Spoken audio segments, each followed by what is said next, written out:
Hi, my name is Carter Jorgensen, and today I'll be telling you the effects of poaching. Now, have you ever hunted before? And if so, you will know that, hunting is the sport of killing animals for meat, skin, hide, trophies, stuff like that. But you should also know that hunting is heavily regulated. And it is heavily regulated because if you are over hunting, that animal will become extinct and or endangered of becoming extinct. Now, for example, the dodo bird and the woolly mammoth, those have both gone extinct because of us humans over hunting. That's one of the big reasons why we have regulations on hunting, because of that overpopulation and stuff like that, because people just don't care about laws, regulations. So now that brings me to my next topic: illegal poaching. Poaching is hunting in a sense. Poaching is the illegal sport of hunting. So illegal poaching, that's what it is. And poaching also is, by definition, killing an animal for one specific reason. For example, elephants are killed because of their tusks. That's poaching. And stuff like that. It's a fine line, but it's also a very distinct line as well. Now, poaching happens all around the world: Africa, Asia, sometimes in the US, and it's a big problem around the world. And poachers poach for money. That's the only reason. They're only doing it for money. Otherwise, you would just hunt like normal hunters, I guess. So that's the bad part of poaching. Poaching also affects humans as well, which I will explain in a little bit. Now, through extensive research, I will tell you the process of poaching and how poaching affects animals and how it affects us as well. Now, like I said earlier, I'll inform you of the effects of what species are mainly affected, how poaching affects the environment as well, and like I said, how poaching also affects us humans. Now, poaching affects everyone, like I said, and it's a big problem. And now, by everyone, I mean animals, humans, but right now we're going to be focusing on the animal aspect. Now, the first animal I'm going to talk about is the African elephant. Before 2000, I believe, there used to be, or not 2000, before poaching actually kind of became a big problem, there used to be around 12 million elephants just roaming Africa and some parts of Asia. 12 million, that's a lot. But now, to today's records, there's less than 500,000 elephants because of poaching.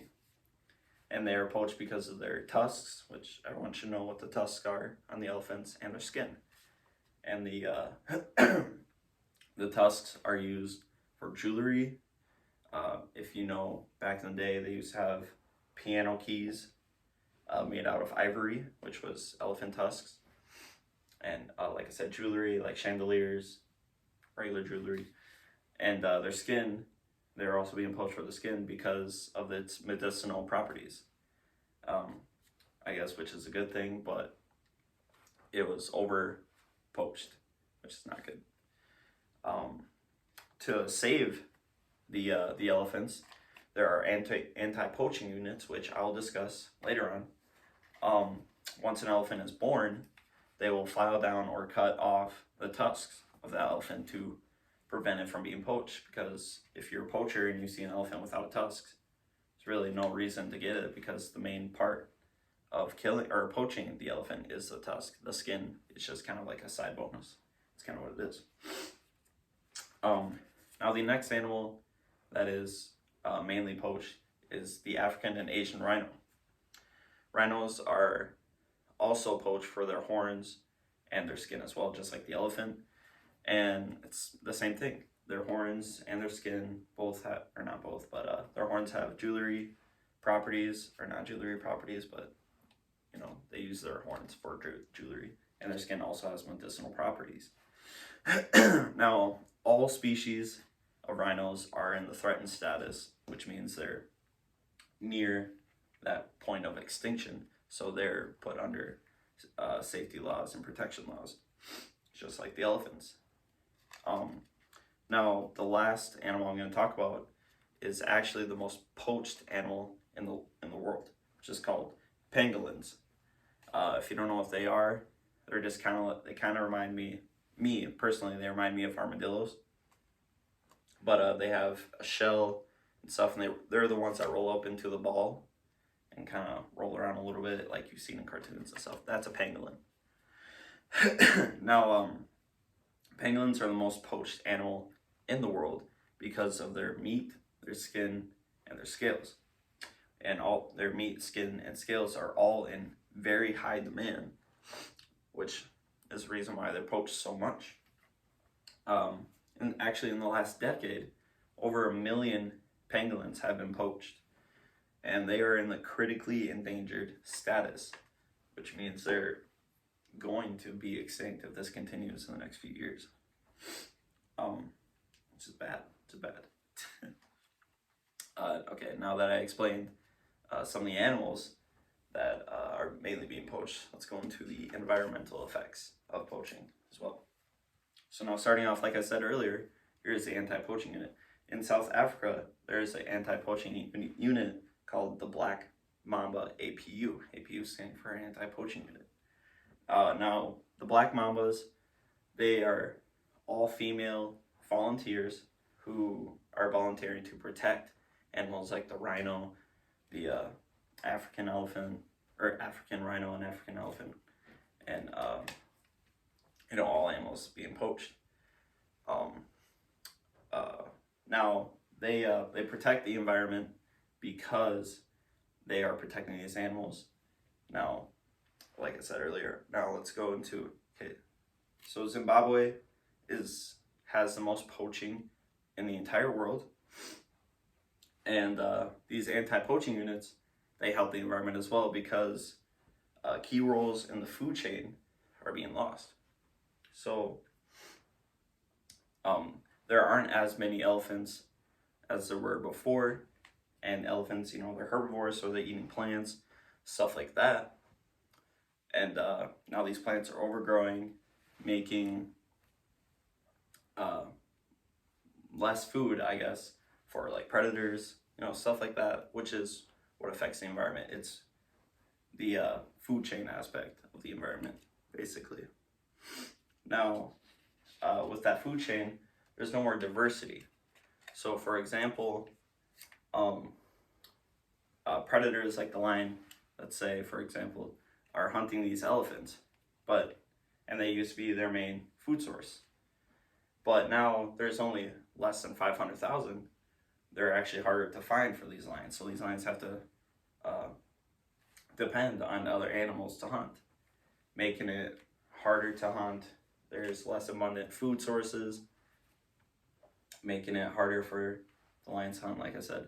And the lions will just start dying off because they just can't sustain themselves in a high population, making other animals overpopulate, or prey overpopulate, and it's just chaos after that.